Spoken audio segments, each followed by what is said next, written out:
I appreciate everybody listening today. We're gonna talk about what's going on with the gas prices. Definitely appreciate everybody listening. We're gonna continue with this topic. So, in my assessment, I do not believe this is like a political motivated type of issue. I see it as this is a helpful issue. We have two wars going on as well.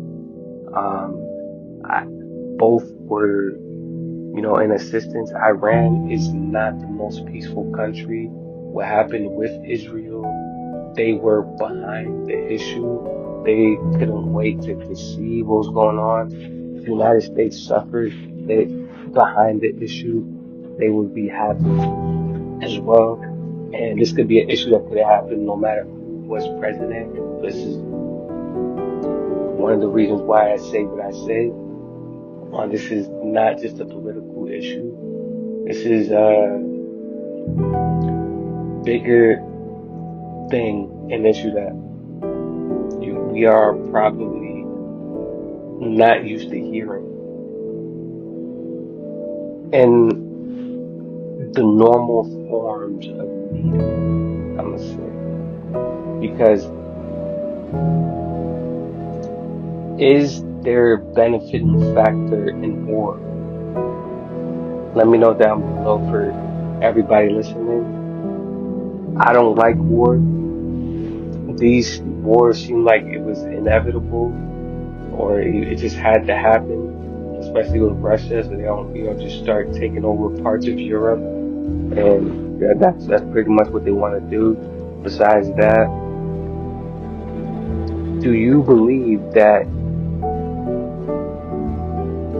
companies, industries are making more money on the war as well? I'm not saying it's a bad thing to get into this, but is there money to be made in materials and gas and other things needed to make certain things happen? Is this good for the U.S. as well? Whichever party you stand for, or you feel like is the right party or the one you're with for now, is this benefiting to be known as the country that saved the day? Is it beneficial to have products or things, let's say, to be used, strategies, tested out, you can say, influence in a region, peace as well. And I hope that things definitely get better in the region, that we don't see another Afghanistan type of situation. And these things could be stalling people, countries like Russia as well. People might say even China as well. So this is not just a situation where people are, it's just a random kind of thing, I'm gonna say. It's not just a no gain situation as well. And because of that, this is a stronger or a more better than average topic when it comes to, I said better than average, but it's more like a important topic when it comes to politics. If politics is the way that, I don't want to say that, I want to say politics is more of the way, more or less, or means that, countries and stuff can communicate so people get to know and what is going on, possibly ways to people to communicate and things like that. But when all manner of communication ceases, as sadly it is for countries that are of these types of regimes, there's usually no way out. They don't even deal with stuff the same way we do in America. Like it's my way or dead pretty much or jail or like you have to thousands reportedly died on the news with the Iran regime before the missiles, but I hear there was a lot more that was unreported. So who knows? Even for like a woman, you know, uh, I don't know, she dropped something or whatever, that can be a reason to kill in that country and is can be heavily enforced, especially in public, all types of stuff.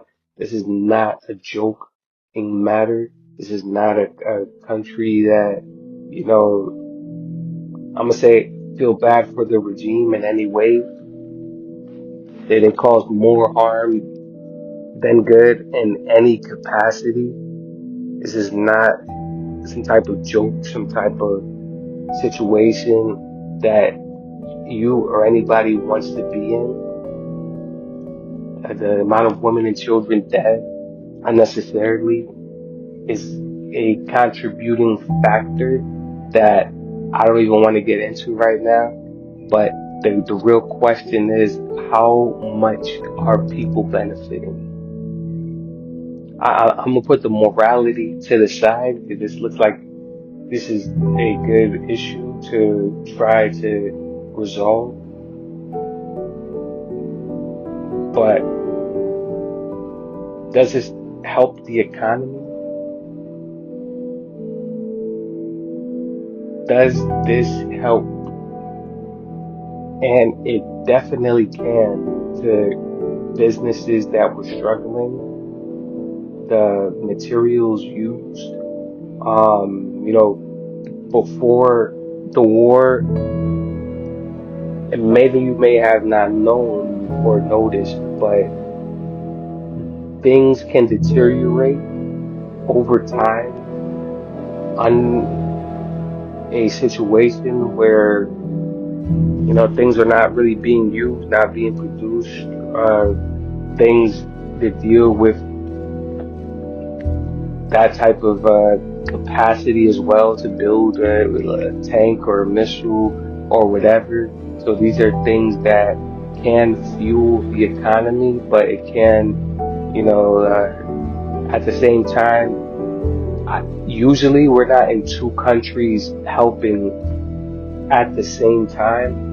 I'm very surprised that it seems like Europe, they weren't really helping that most of the time. And this is why I'm gonna just say this. I thank God that I am in the U.S. You know, and because it is like Europe is. I don't even want to talk about this, is because it's so many different people out here listening. But Europe and other countries that they are just not prepared for these types of situations going on. Like how come, like if we had other big countries, right, like Australia, like Europe and stuff, Canada, helping as much as the US or even half or like the economy would not suffer as much. And a lot of these countries, sadly, they adopted the methods,